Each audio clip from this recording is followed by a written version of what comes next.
안녕하세요. 사연 읽어주는 남녀입니다.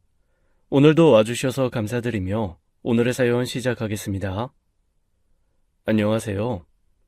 저는 누구보다도 평범한 가정을 꿈꿨던 40대 남성입니다.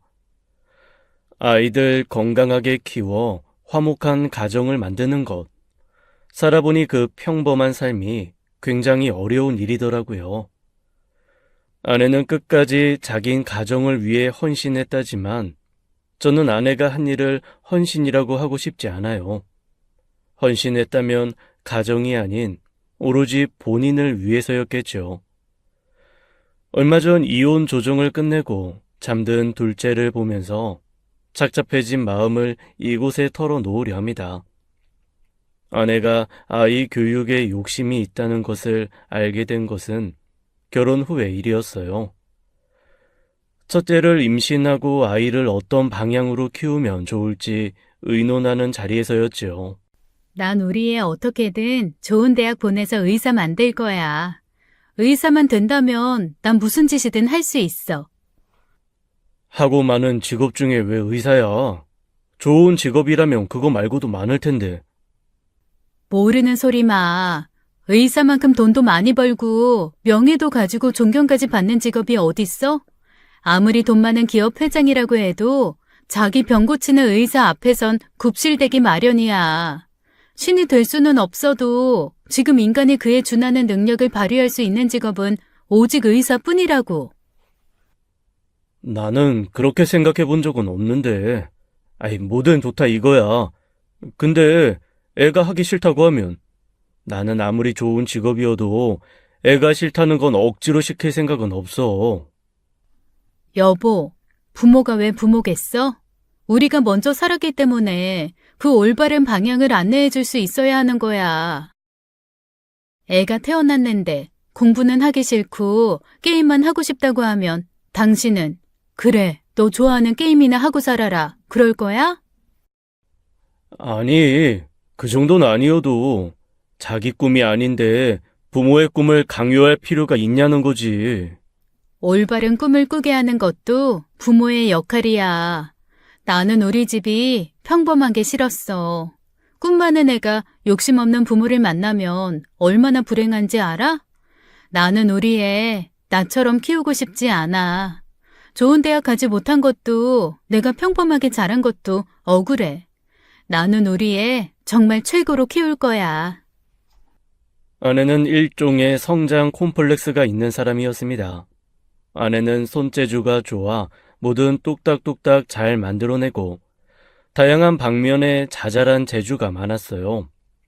하지만 그게 전부지 아내 말처럼 대단한 재능이 있는데 그걸 살리지 못한 수준은 아니었습니다. 어렸을 때 학교에서 그림 상장 몇 번 받았다고 미대에 들어갈 수 있는 건 아니잖아요.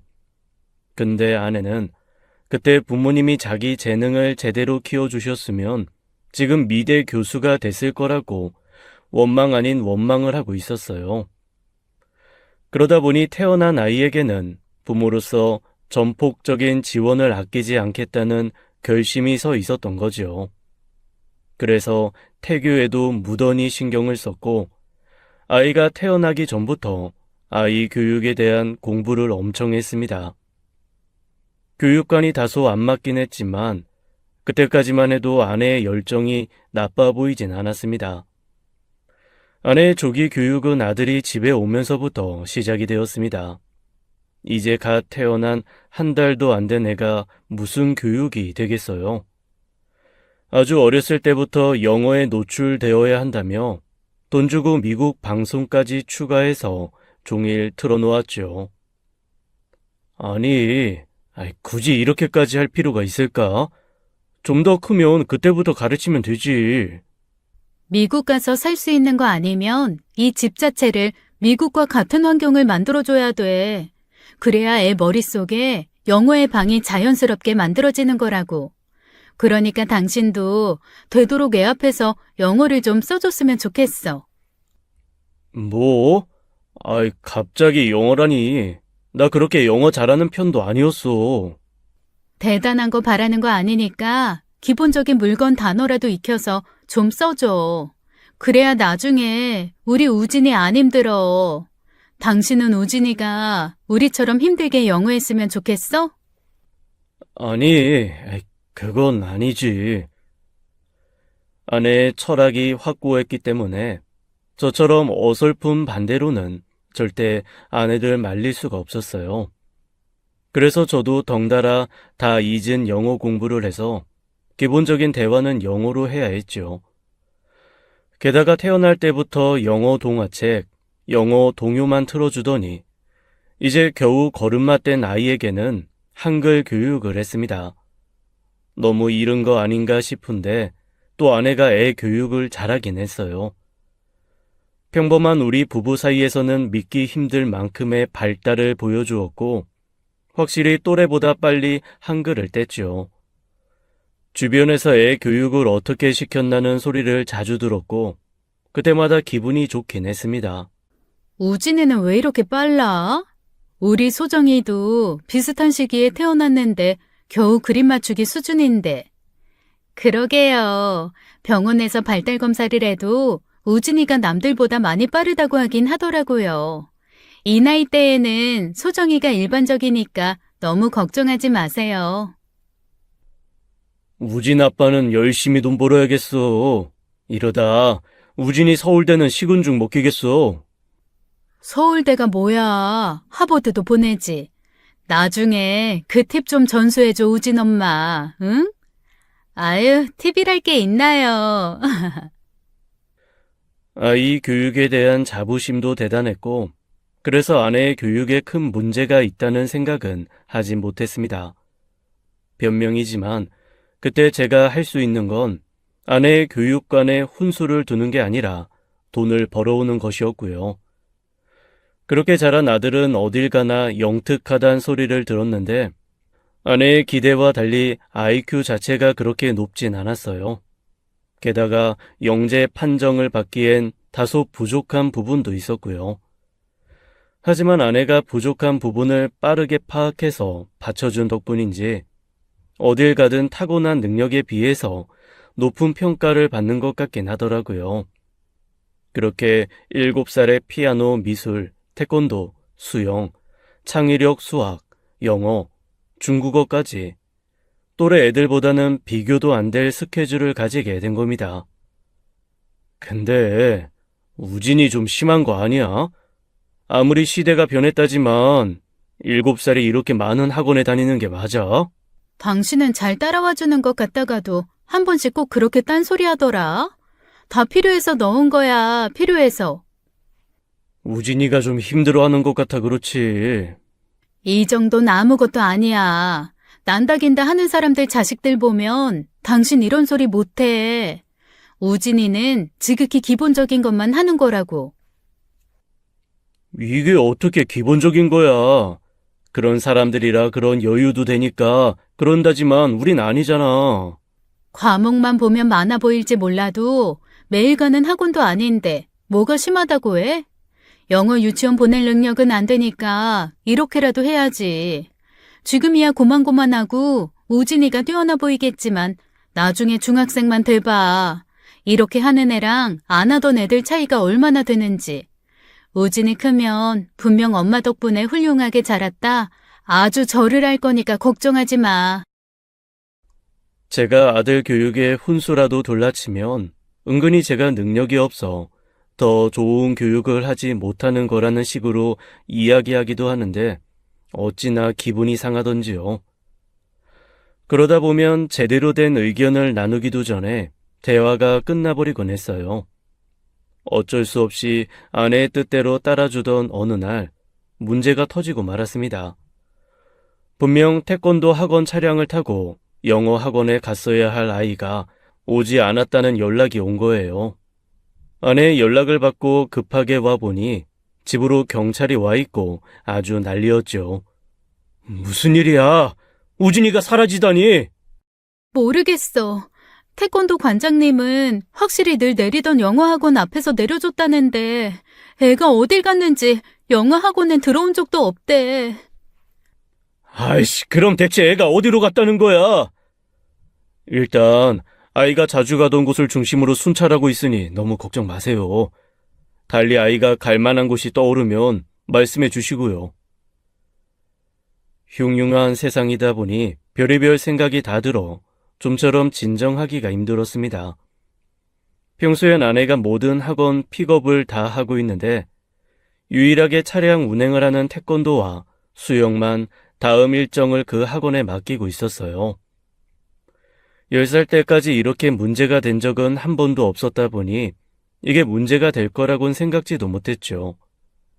이미 경찰이 순찰을 했다지만 도저히 가만히 있을 수가 없어 아내와 함께 찾으러 다녔습니다. 놀이터, 학원과, 문구점, 마트 할 것 없이 애를 데리고 가본 곳은 전부 간 것 같아요. 그렇게 아이가 실종된 지 5시간 만에 아이를 찾은 곳은 생각지도 못한 옆 동네 아파트 놀이터였습니다. 낯선 아이가 미끄럼틀 안에 혼자 있는 것을 발견한 단지 주민이 경비실에 신고를 하고 경비실에서 경찰에 인계를 한 것이에요. 서우진! 이게 어떻게 된 거야? 아내는 관할 경찰서에서 보호하고 있던 아들을 보자마자 엉덩이를 때리며 마구 화를 냈습니다. 아내도 얼마나 놀랐겠어요. 아이를 보자마자 저도 바로 주저앉을 만큼 힘이 풀렸는걸요. 아유, 어머니, 진정하시고요. 우진이도 많이 놀란 것 같으니 가서 잘 달래주세요. 보니까 학원 수업이 힘들어서 그랬던 것 같은데. 학원 수업이 힘들었다고요? 영어 학원이 너무 힘들어서 가기 싫은데 그대로 집에 들어가면 엄마가 또 학원에 보낼 것 같아서 학원 끝날 시간까지 숨어 있고 싶었다더라고요. 그 동네는 같은 태권도 학원에 다니는 친구가 사는 아파트인데 매일 타는 차량에서 길을 기억해뒀다가 간 모양이에요. 알고 보니 아들은 그동안 너무 많은 학원 때문에 상당한 스트레스를 받은 상황이었습니다. 경찰은 학원 이야기를 할 때마다 머리를 세차게 헝클어뜨리고 괴로워하는 얼굴을 보였다며 심리 검사도 권유했어요. 결국 우리 부부는 처음으로 아들과 진지한 대화를 나누게 되었죠. 우진아, 뭐가 그렇게 힘들었어? 나만 학원 많은 거. 뭐가 너만 학원이 많아. 다른 친구들은 그거보다 더 많이 다녀. 당신은 좀 가만히 있어. 일단 우진이 이야기 들어보기로 한 거잖아. 우진아, 다른 친구들보다 학원이 많아서 힘든 거야? 나도 학교 끝나면 친구들이랑 놀고 싶은데 그것도 못하고 영어학원은 숙제도 많아서. 그럼 학교 끝나고 친구들이랑 놀고 영어 학원도 쉬면 괜찮을 것 같아. 응, 중국어랑 수영도 하기 싫어. 너 나중에 커서 바보 되고 싶어?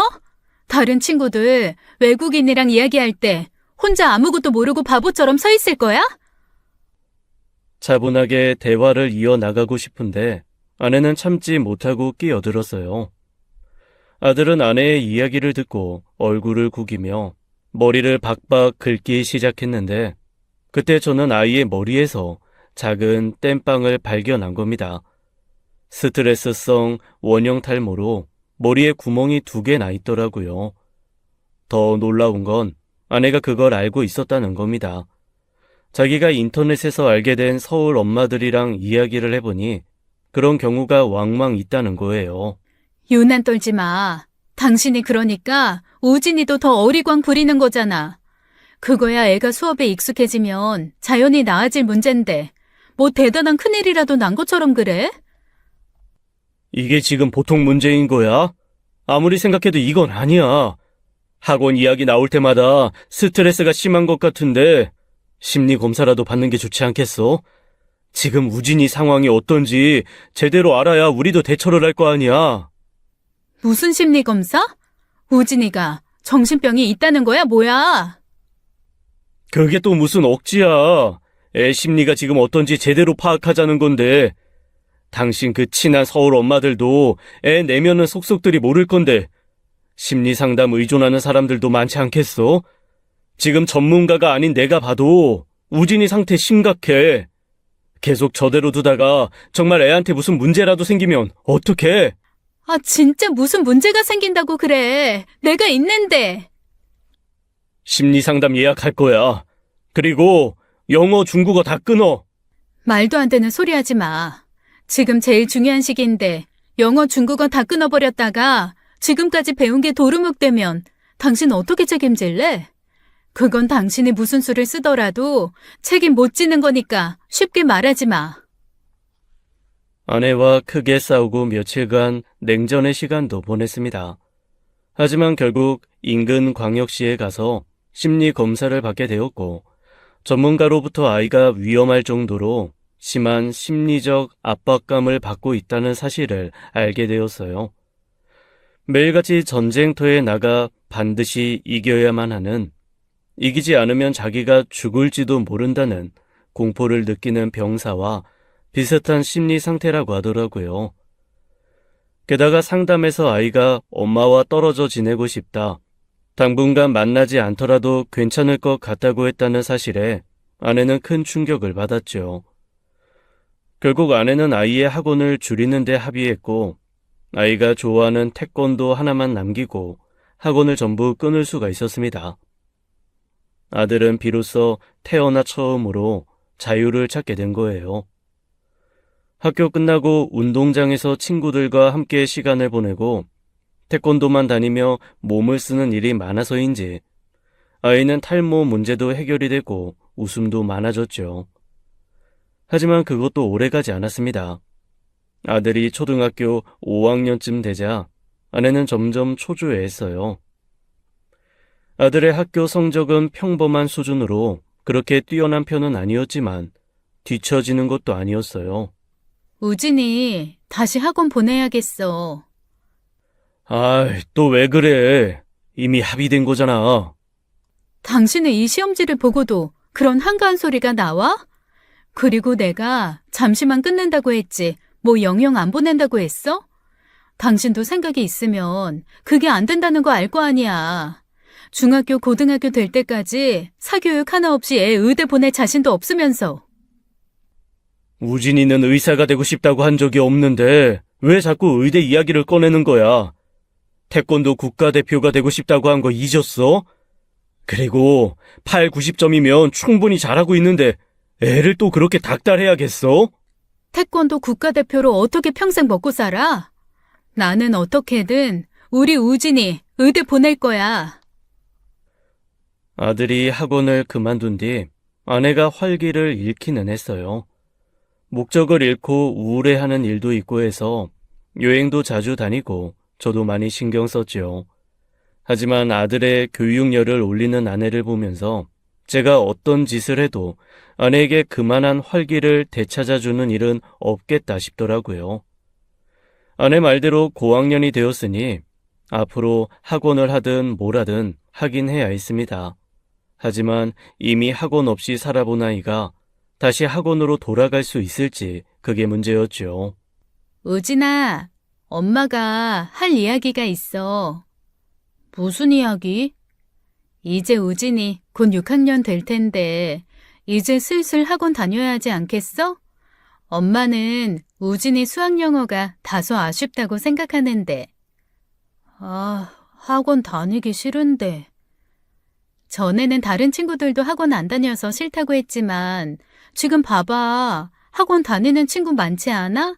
성우 경준이도 다 다니는데. 너처럼 5학년인데 태권도만 다니는 친구들 많이 없잖아.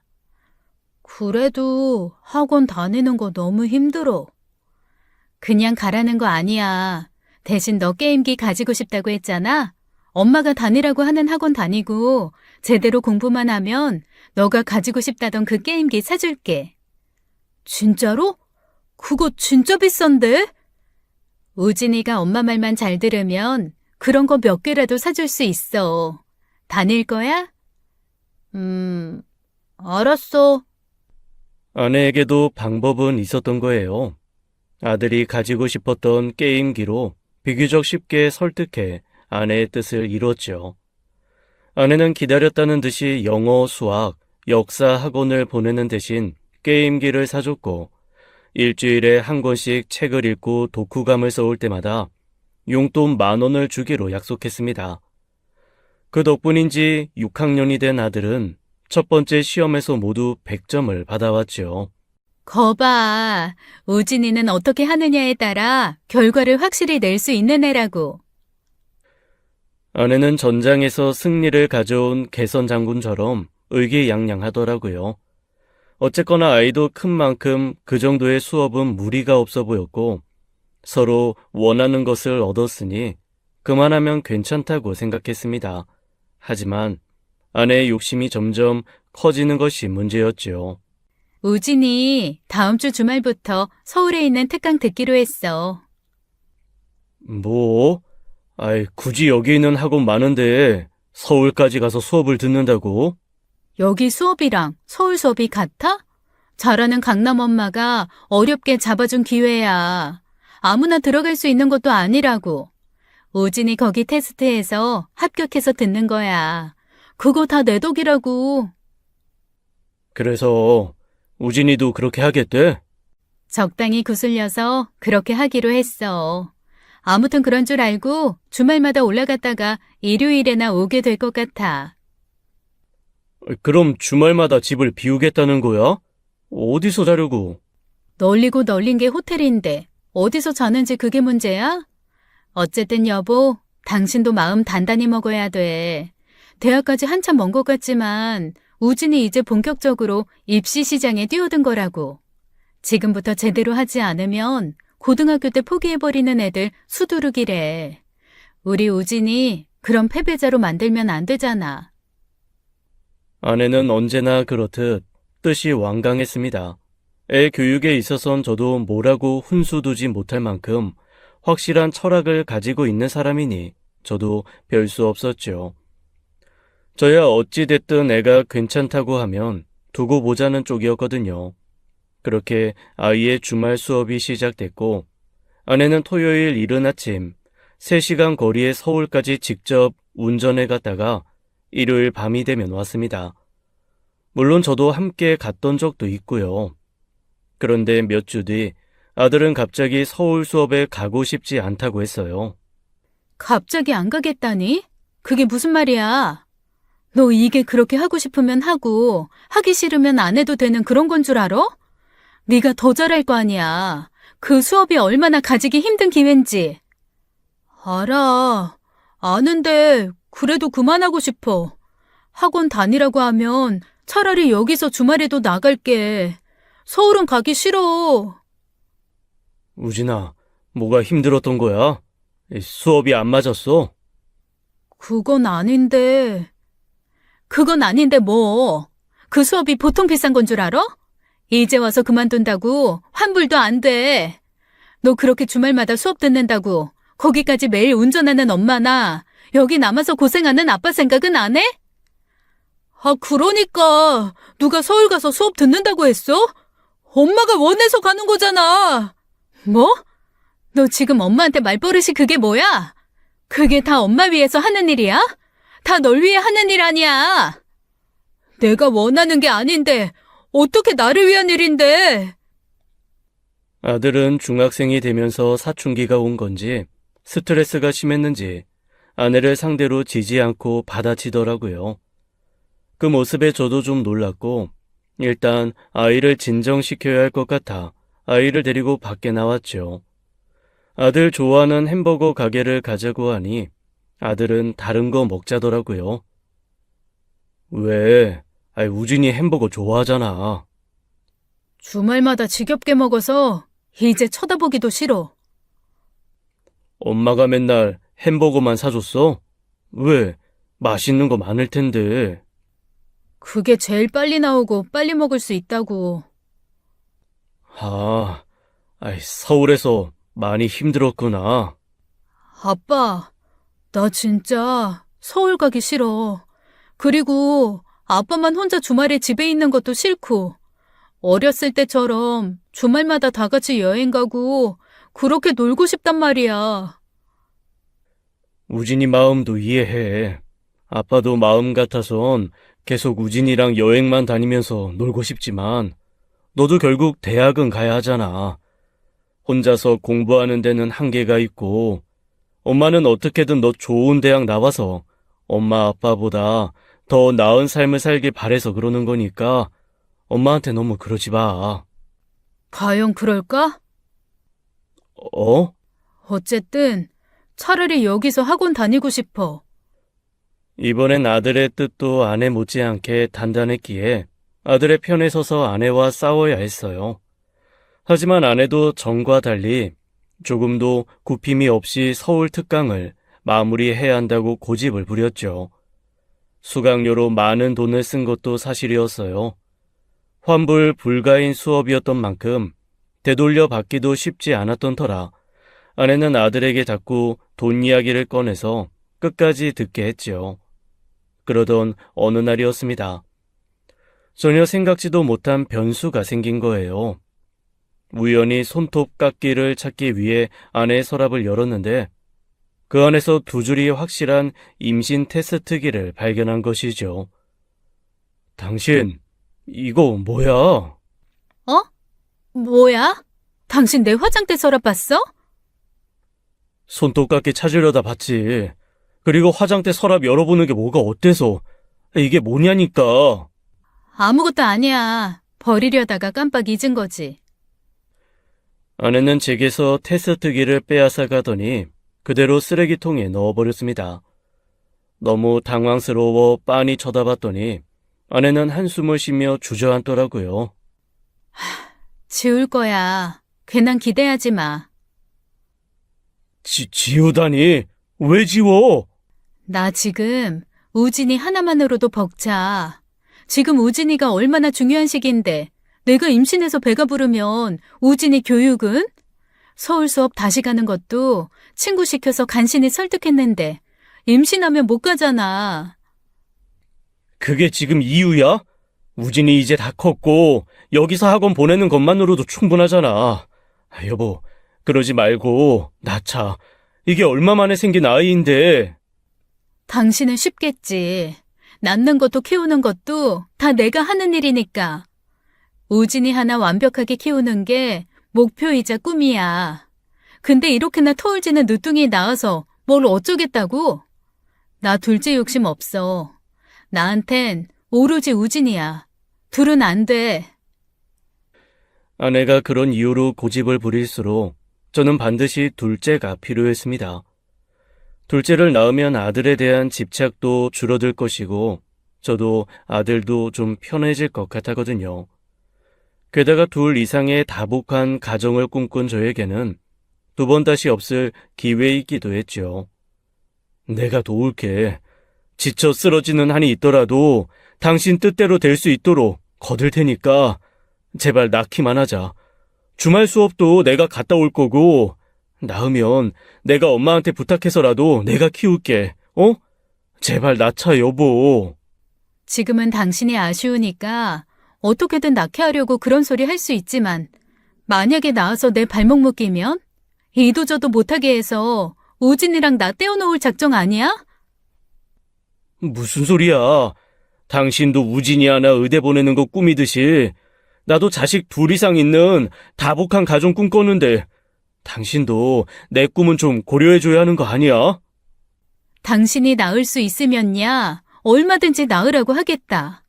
애 낳는 게 뭐 뱃속에 가지고 있다가 때 되면 그냥 꺼내면 끝인 일인 줄 알아? 여보, 내가 다 키운다니까. 만약에 내가 둘째 책임 못 지면 이혼해줄게. 이 집도 뭐고 다 주고 우진이 교육비까지 전부 지원해주고 이혼해줄게. 각서라도 써줄게. 어? 저는 정말 절박했습니다. 우리 가정에 둘째가 정말 필요하다고 생각했거든요. 매일 밤낮으로 그렇게 설득하고서야 아내는 백기를 들었고 결국 둘째를 낳을 수 있게 되었죠. 아내도 대단한 게 입덧으로 힘들어하면서도 주말마다 아이 서울 수업은 꼭 본인이 가더라고요. 제가 대신 가겠다는데도 어차피 집에만 있으면 할 것도 없고 불안하다며 직접 갔어요. 그렇게 배가 너무 불러 운전하기 힘들어질 때까지 아내의 교육열은 식지 않았습니다. 아내가 배가 부른 뒤에는 제가 아들을 데리고 집을 비웠지요. 아빠, 안 피곤해? 일주일 내내 쉬지도 못하고. 괜찮아. 어차피 너 학원 들어가 있으면 아빠야 차에서든 호텔에서든 쉬면 되는데 뭐. 이러다 나 서울대 못 가면 미안해서 어떡하지? 우진아, 그런 생각하지 말고 그냥 할 수 있는 만큼만 해. 엄마가 너 교육에 유난스러운 거 알지만 그래도 엄만데 너 싫다는 거 억지로 시키진 않을 거야. 의대도 가기 싫으면 너 하고 싶은 거 찾아보자. 아빠가 뭐가 됐든 우진이 너 하고 싶은 거 밀어줄 거야. 그랬다간 엄마, 나 죽이려고 할걸? 진짜 그렇게 생각해? 농담 반 진담 반. 아들도 저도 그리고 아내도 나름대로 그 시기를 잘 버텼다고 생각해요. 모두가 노력했으니 가능한 일이었지요. 하지만 그때는 몰랐는데 나중에 알게 된 진실도 있었습니다. 여느 때처럼 아들과 함께 서울에 갔다 오는 길이었는데 그날 특강이 전례 없이 강사 문제로 빨리 끝난 적이 있거든요. 그래서 생각지도 못하게 이른 시간에 집으로 오게 된 거예요. 그런데 집에 누가 방문한 듯한 흔적이 보였고 저는 아내 손님이 왔나 했어요. 아내가 필요 이상으로 당황했는데 그땐 전혀 이상하다고 생각하지 못했죠. 왜 이렇게 빨리 온 거야? 우진이 너 오늘 수업 안 들었어? 강사 문제로 2타임 휴강이라던데 추후에 보강한다고 문자 못 봤어? 문자 못 봤는데. 근데 누구 왔었어? 내 친구들. 모처럼 당신도 없고 혼자라고 하니까 누뚱이 임신해서 힘들지 않겠냐면서 집으로 놀러 왔어. 아, 그래? 친구 누구? 수경 씨? 수경이랑 세화랑. 잘 됐네. 당신 혼자 심심해 어쩌나 했는데 여기까지 와주면 나야 고맙지. 다음에도 온다고 하면 신경 써서 대접해. 알았어. 그래야지. 그 당시를 돌이키면 잠잠했던 마음도 다시 불같이 일어나 자다가도 벌떡벌떡 일어납니다.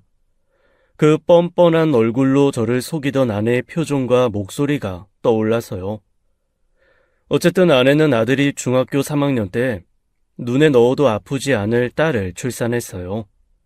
아들이 태어났을 때도 그랬지만 딸은 또 다르더라고요.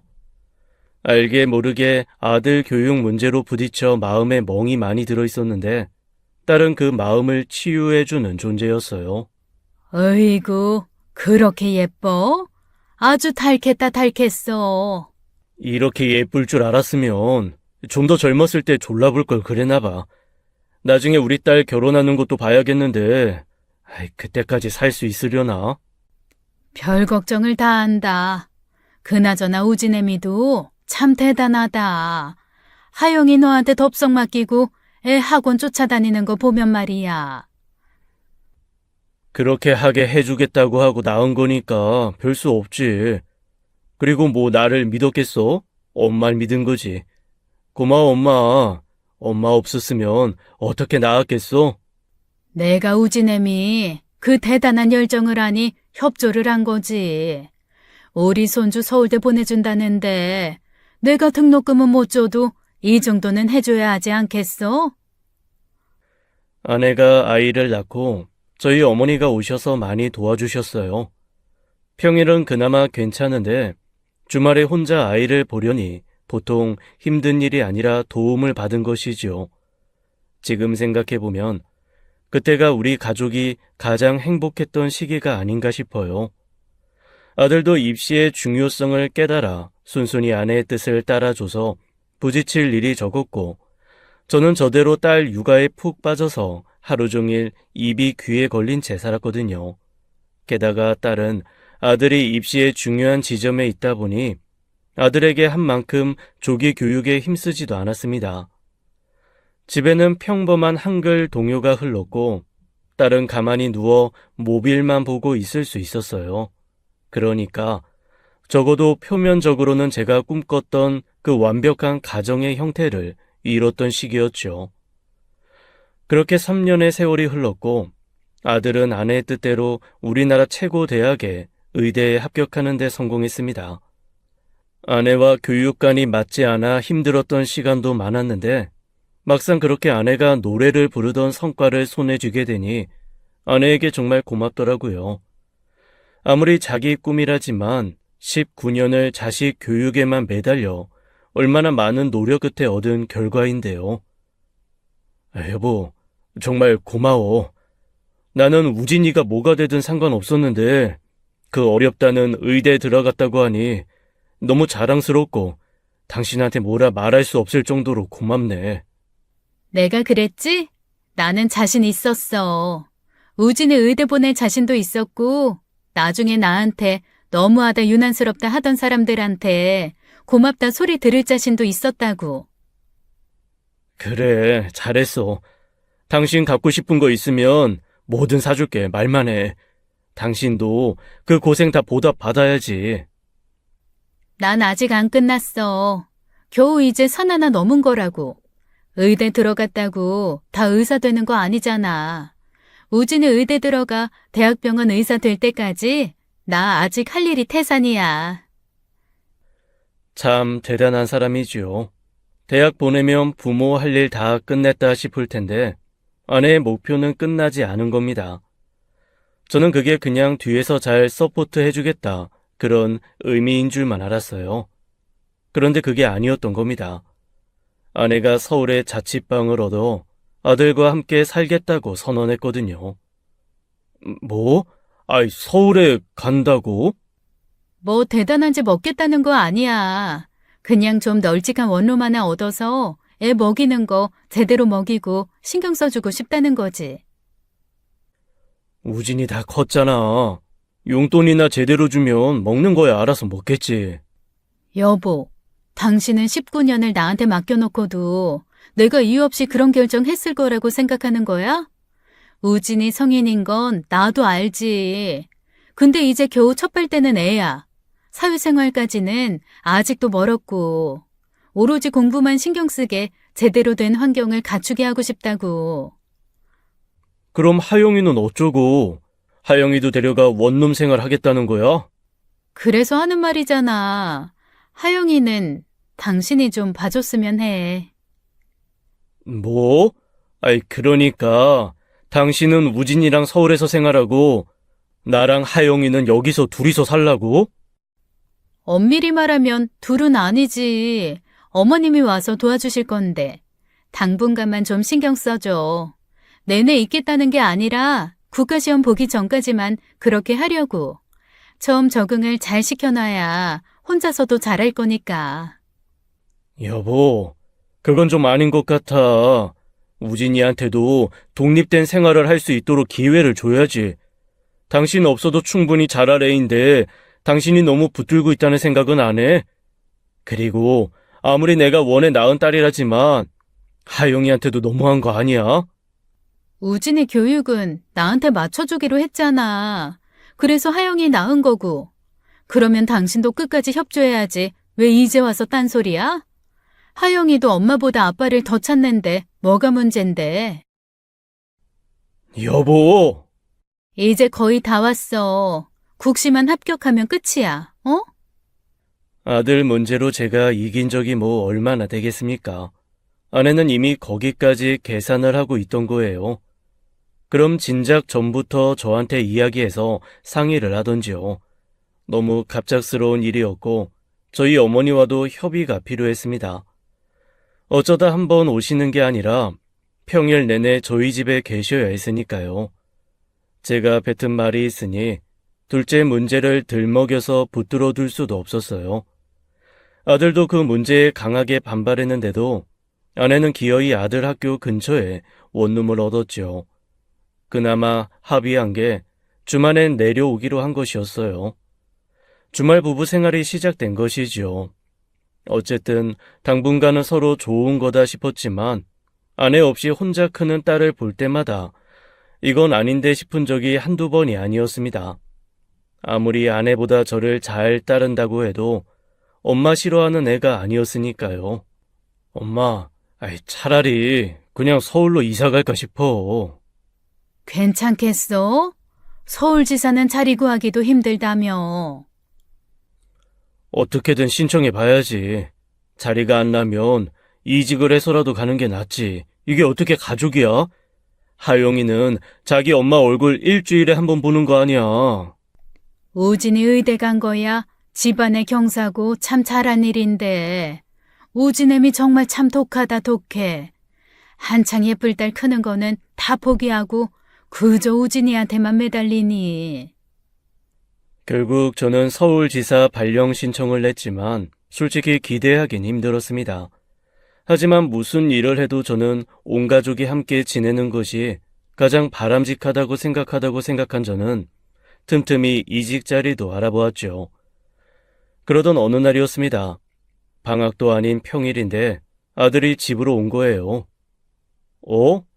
우진아, 갑자기 무슨 일이야? 오늘 학교 안 갔어?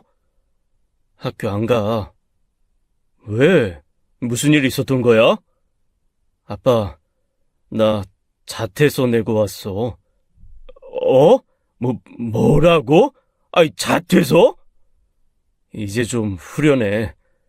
나 졸려서 좀 자고 싶은데 들어가도 될까? 잠깐만. 야, 아빠랑 이야기 좀 해. 갑자기 자퇴라니. 왜 그랬어? 엄마랑 상의는 된 거야? 엄마한테 말하면 허락하겠어? 그럼 엄마한테 허락도 없이 혼자 자퇴서를 내버렸다는 거야? 성인이 되니까 그건 편하더라. 엄마 허락 없이 내 멋대로 뭘 할 수 있다는 게. 나 특별히 꿈이 있었던 건 아니어도 의사가 되고 싶었던 건 아니었어. 그래서 엄마가 제발 되어달라고 하니까 아빠도 내심 그래줬으면 하는 것 같아서 갔는데 가서 보니까 진짜 내 길이 아니구나 싶더라. 거기 들어온 애들에 비하면 나는 정말 너무 평범한 사람이야. 의사로서의 사명감도 없고 학문적 열의도 없이 난 도저히 계속 못 다니겠어. 우진아. 그리고 내가 더 힘들었던 게 뭔 줄 알아? 바로 엄마야. 엄마랑 그 좁은 원룸에서 같이 지내는 게 나한테 얼마나 끔찍한 일인 줄 알아? 나 더는 엄마 얼굴 보고 싶지도 않아. 아들은 마음속에 응어리진 것이 상당히 커 보였습니다. 지친 얼굴로 덤덤하게 자퇴 이야기를 했으면서 아내 이야기할 때는 금세 흥분했거든요. 자기 뜻도 없이 들어간 대학에서 많은 좌절감을 겪은 것 같았고 그게 자퇴의 큰 이유인 것 같았죠. 착잡했지만 일단 아들이 많이 지쳐 보여 뜻대로 푹 자게 뒀어요. 애 엄마는 이 사실을 아는지 모르는지 알 도리가 없어 섣불리 연락하기도 힘들었죠. 그런데 늦은 밤 부산스럽게 현관문이 열리더니 아내가 들어오더라고요. 아들이 막 일어나 어머니가 차려주신 저녁을 먹고 있었는데 아내는 다짜고짜 다가와 밥 먹던 애 뺨을 내려치는 거예요. 여보, 지금 이게 무슨 짓이야? 미쳤어? 그래, 나 미쳤다. 지금 내가 안 미치게 생겼어? 소진, 지금 이게 뭐 하는 짓이야? 누구 마음대로 자퇴야? 진짜. 당장 내일 첫 차로 올라가. 네 메시지 받자마자 학교에 가서 사정사정해서 보류시켜놨으니까 내일 당장 올라가서 자퇴서 철회해. 알았어? 싫어. 뭐? 싫다고. 내가 다니기 싫어서 그만둔 건데 내가 언제까지 엄마 뜻대로 살아야 해. 그렇게 가고 싶으면 엄마가 공부해서 엄마가 의사 되면 될 거 아니야. 야, 소진! 여보, 진정해. 진정하고. 우진아, 너 얼른 들어가. 순식간에 집안이 난장판이 되었죠. 주무시던 어머니도 나오시고 하영이까지 깨서 영문도 모른 채 쳐다보고 있었고요. 저는 일단 둘을 떼어놔야겠다고 생각해 끼어들었지만 쉽지 않았습니다. 아내도 아들도 누구도 물러서지 않았으니까요. 어딜 들어가? 너 양심도 없어? 내가 너 하나 때문에 20년을 어떻게 살았는데. 네 엄마 어떻게 살았는지 알면 한마디 상의도 없이 그런 짓 못하지. 그래서 버텨줬잖아. 엄마 꿈 이뤄주겠다고 19년 동안 엄마 뜻대로 살아줬잖아. 내가 나만 좋자고 그랬어? 다 널 위한 거잖아. 남들은 못 가서 안달인 의대에 기껏 들어가 놓고 그렇게 포기해버리는 미친놈이 어딨어? 정 힘들면 휴학이라도 하면 되지. 왜 자퇴를 해? 왜? 하루도 못 다니겠다고. 나는 의사가 될 수 있는 사람이 아니야. 되고 싶지도 않다고. 제발 내 인생에서 사라져달라고. 뭐? 인생에서 사라져줘? 너 어떻게 그래? 의사 돼서 사람 살리고 덕망도 얻고 돈도 명예도 다 가져야지. 내가 그러려고 널 그렇게 키웠는데 나처럼 패배자로 키우고 싶지 않아서 너 성공하라고 그렇게 키운 거잖아. 나라고 이렇게 살고 싶어서 살았겠니?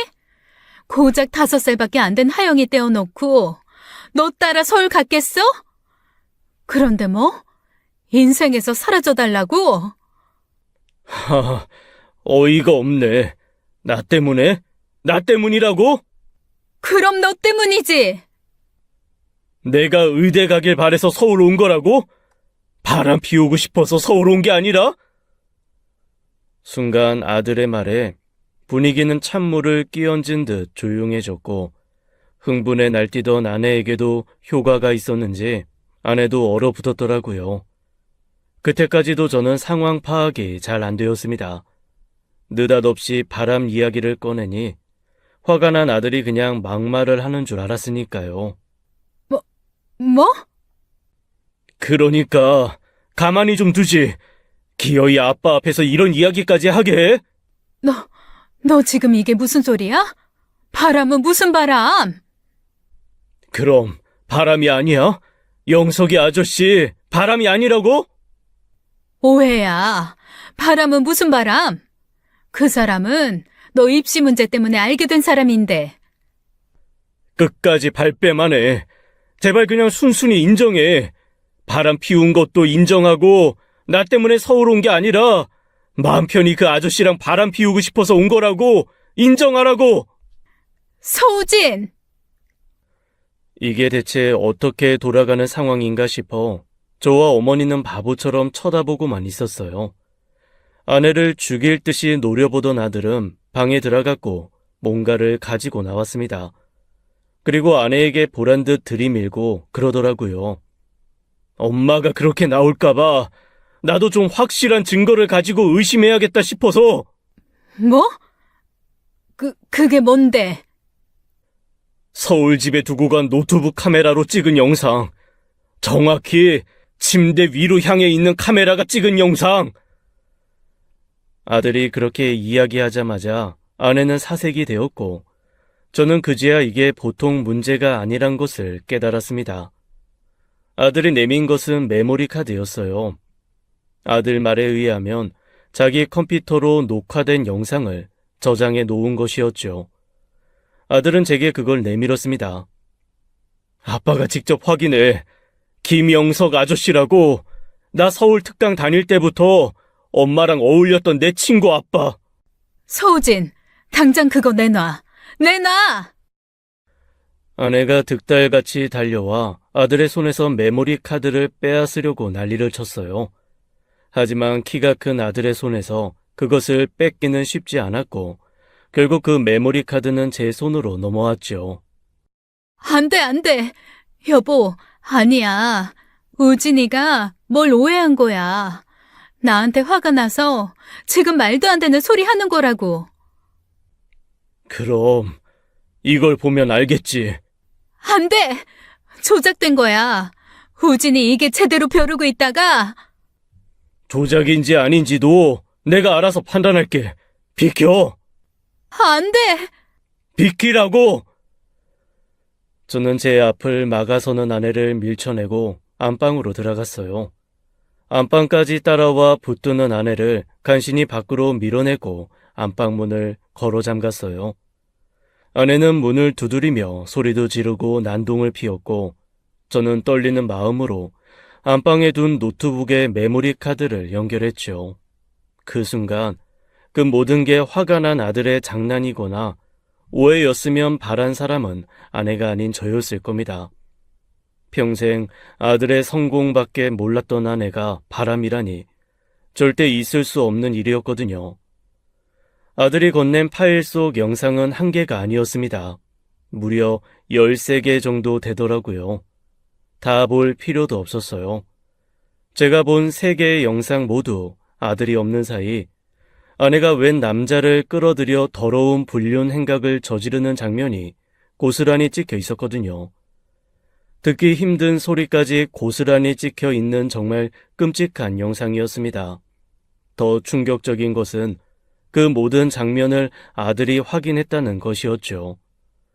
저는 믿을 수 없는 사실을 확인하고 나서야 방문을 열었어요. 오해라고? 여보, 그게 아니라, 오해라고? 여보, 언제부터야? 대체 언제부터냐고?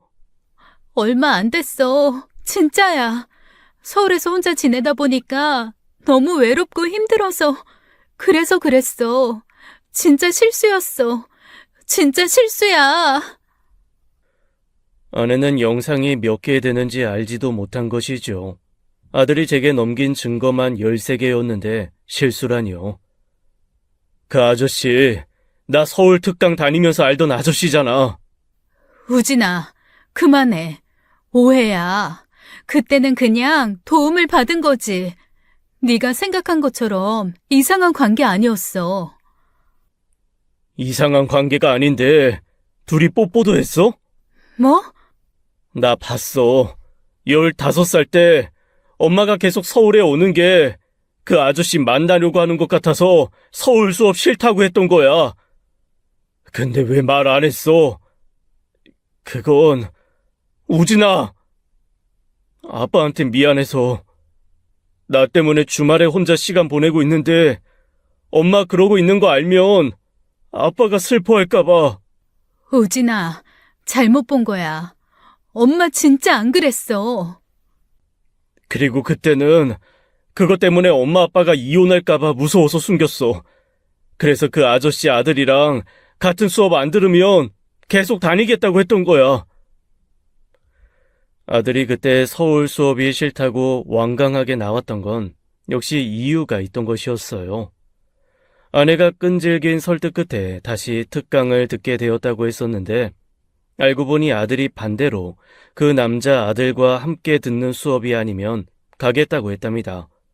고작 16인 아들 생각으로는 그렇게 하면 만날 일이 없다고 생각했던 거겠죠.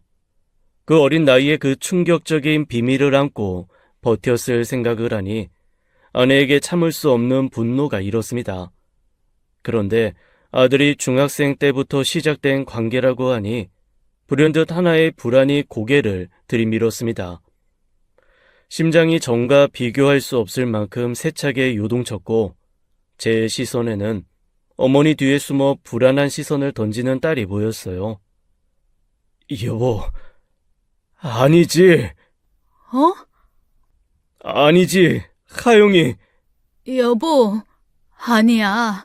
절대 아니야. 당신 아이 맞아. 지금 무슨 생각을 하는 거야?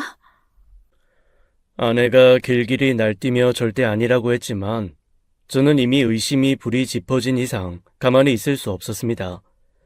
결국 딸을 상대로 유전자 검사를 단행해야 했죠.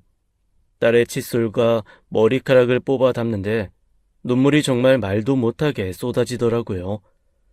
아내는 서울 집으로 보내버렸고 우리 가족은 초조하게 검사 결과를 기다렸죠. 제발 그것만은 아니기를 피가 마르는 심정으로 빌고 또 빌었지만 결과는 처참하게도 진짜 불일치였죠. 아내를 만나자마자 뺨을 내리쳤고 아내는 모든 것을 포기한 듯 초연한 표정으로 맞고만 있더군요. 알고 있었어? 하영이 내 딸 아닌 거 알고 나한테 맡긴 거야? 몰랐어. 그건 진짜야. 의심만 하고 있었어. 아니었으면 해서 그냥 모른 척한 거야. 왜 그랬냐? 도대체 뭐 때문에 그랬냐? 나를 속이고 무려 8년을 딴 남자를 만나고 있었다는 거야? 미안해. 할 말이 없어. 정말 미안해. 나 한 번만 봐주면 안 될까? 봐줘?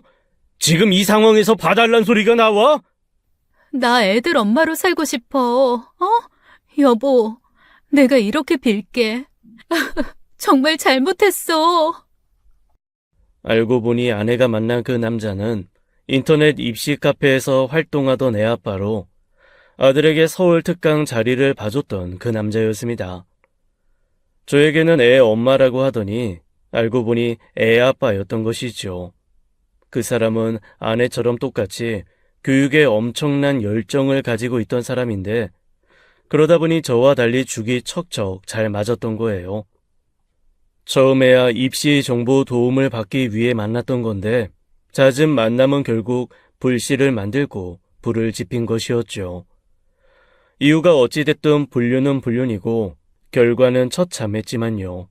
문제는 이혼이나 상간자 소송 같은 게 아니었습니다. 당연히 그런 여자와 더는 살 수 없었으니까요.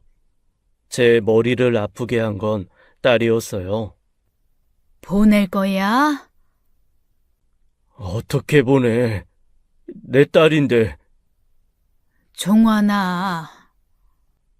엄마, 우리 하영이 태어날 때 옆에 있었던 거 나야.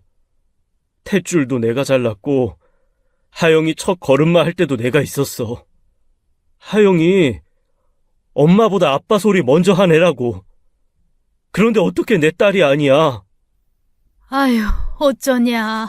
나는 모르겠다. 남의 자식 키우는 꼴도 보기 싫지만은 하영이를 어떻게 보내. 나쁜 것, 아주 못된 것. 어떻게 지가 그래. 지가 어떻게 너한테 그러냔 말이야. 엄밀히 말하면 딸은 제 딸이 아니었으니 아내에게 보내야 했어요. 더불어 친딸이 아니니 법적으로 제 딸이 아니라는 소송까지 해야 했지요. 하지만 딸은 태어나 지금까지 단 한순간도 제 딸이 아니었던 순간이 없었습니다. 심지어 아내가 외도로 낳은 딸이라는 것이 밝혀진 그 순간에도 말이에요. 결국 그 문제로 여러 날 고민을 했는데 저는 도저히 딸을 포기할 수 없다는 결론에 이르렀죠. 우진이, 하영이 둘 다 친권 포기해. 양육권은 포기했잖아. 근데 어떻게 친권까지 포기하래? 그리고 하영이까지? 하영이는 왜 나한테 안 보내? 닥쳐! 둘 다 내 자식이야. 당신이 털끝도 손대는 거 이젠 용서 안 해. 우진 아빠. 당신 같은 사람한테는 우진이도 하영이도 절대 못 보내. 친권까지 포기해. 앞으로 둘 다 볼 일 없도록. 안 돼. 절대 안 돼. 우진이 다시 의대 보낼 거야. 이대로는 포기 못 해. 무슨 수로 보낼 건데? 우진이 이미 다른 거 공부하기로 했어. 당신이 이제 간섭할 문제 아니야. 공부? 무슨 공부? 빨리 재수해서 다시 가야지. 왜 지금까지 몰랐을까? 당신이 이렇게 미련한 사람이라는 걸. 어차피 우진이 성인이라 당신이 친권을 가지고 있든 말든 당신이 할 수 있는 거 없어. 나중에 당신 같은 사람이 우진이한테 짐이 될까 싶어 하라는 거니까. 그리고 하영이도 마찬가지야. 당신은 여전히 당신이 얼마나 최악의 엄마인지 모르겠지? 우진이가 자기 노트북에서 그 영상을 확인했을 때 어떤 심정이었을 것 같아? 나는 감히 상상도 안 돼. 나 같으면 미안해서 의대 같은 이야기는 꺼내지도 못할 거야. 그건 나도 후회하고 있다고. 그렇다고 애 인생까지 망쳐야 돼? 부모는 애가 바른 선택을. 당신은 바른 선택을 할 줄도 모르면서 무슨 부모 타령이야. 당신이 애한테 그런 훈수를 둘 자격이 있다고 생각해? 인생 망쳤다고? 아니, 우진이는 지금부터 시작이야. 두고 봐. 당신 없이도 우진이가 어떻게 훌륭하게 성공하는지, 당신 없이 우진이가 얼마나 인생을 즐기면서 사는지. 여보, 나는... 인생을 망한 건 곁에 아무도 없는 당신뿐이야. 모르겠어? 저는 아내에게 아이들 친권을 포기하면 위자료 청구 소송을 포기하겠다고 했습니다. 둘째가 제 아이가 아니라는 소송까지 하게 되면 결국 아내와 상간자가 제게 물어야 할 위자료는 상당했어요. 정신적 손해배상을 더불어 5년치 양육비까지 걸려 있으니 아내 입장에선 쉬운 문제가 아니었죠. 상간남은 아내와 단순한 파트너였을 뿐이라며 선을 그은 모양이었습니다. 그러던 중 아내가 또 아들을 찾아왔던 모양이더라고요. 딱 한 번만 만나달라 간절한 청에 만나러 갔다가 엄마가 내 삶에서 사라져도 그다지 슬플 것 같지 않다는 매정한 말을 듣고서야 결국 친권을 포기했습니다. IT 계열의 직업을 가지고 싶다며 새로 공부도 시작하고 대학도 그 방면으로 재수하기로 했다더라고요. 의사 아들이 갖고 싶으면 지금이라도 늦지 않았으니 직접 가시고 제발 더는 자기 인생에 끼어들지 말라는 말까지요. 아들이 오죽했으면 그런 말까지 했을까 싶더라고요. 아내에 대한 원망이나 분노는 오롯이 제가 가지고 갈 수 있으니 아이들은 부디 엄마에 대한 원망을 조금 내려놨으면 하는 바람입니다. 분노는 결국 자신을 스스로 아프게 하는 것이니까요. 겨우 아내와의 일을 정리할 무렵 아들이 묻더라고요. 아빠, 후회 안 하겠어? 뭘? 하영이 말이야. 후회 안 해. 하영이 누가 뭐래도 아빠 딸이고 네 동생이야. 알지? 아빠가 그렇다고 하면 그런 거지 뭐. 아들도 내심 친자식이 아닌 동생을 제가 데리고 살게 된 것이 마음에 걸린 것이죠. 아들은 아직 어려 그 마음을 이해하기 힘들 겁니다. 하지만 내 핏줄이 아니어도 마음으로 낳은 자식도 자식이 될 수 있다는 것을 언젠간 알 날이 오겠죠. 앞으로는 아이들이 스스로 행복을 찾아 나가는 건강한 삶을 살 수 있도록 도울 생각이에요. 그러다 보면 이 일을 멀리하고 진심으로 웃을 날이 오겠죠. 지금까지 사연 읽어주는 남녀였습니다. 끝까지 함께해 주신 여러분 감사드리며 저희는 다음 사연으로 돌아올게요. 감사합니다.